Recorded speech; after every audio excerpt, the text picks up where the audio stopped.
Bueno, Cristian, estás en casa de nuevo. Sí, estamos de vuelta, estamos tratando de volver a entrenar, a calentar los motores, ¿no? Después de un largo tiempo, de algo muy duro que me pasó. Nada, estamos intentando, vamos a ver si podemos planear volver a jugar, pero bueno, tranquilo, sin volverme loco y empezando de a poco. Te veo parado, íntegro, eso es importante. Sí, Digo, sí, por las eso es rodillas bueno, están bien. eso es bueno, eso es bueno. ¿Qué pasó? Eh, ¿Qué tuviste? Y tuve otra rotura de ligamento cruzado.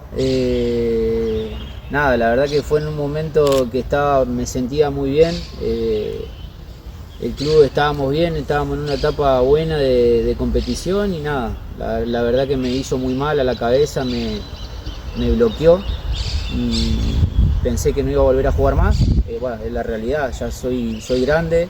Si bien estaba bien, soy un tipo grande para lo que es el fútbol, la edad siempre llega al final y nada.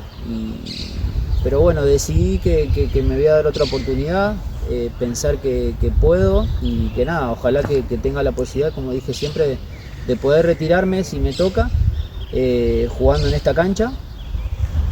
Ahora me voy a preparar para ver si tengo la oportunidad de competir. Si puedo competir me voy a dar cuenta y competiré. Y si no, seguramente me despediré, pero bueno, voy a intentarlo otra vez. No, que tema el fútbol, ¿no? No se puede dejar.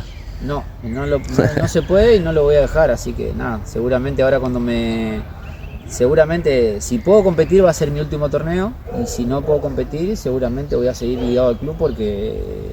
¿Cómo va a ser eso? ¿Qué va a hacer? No sé todavía, estoy me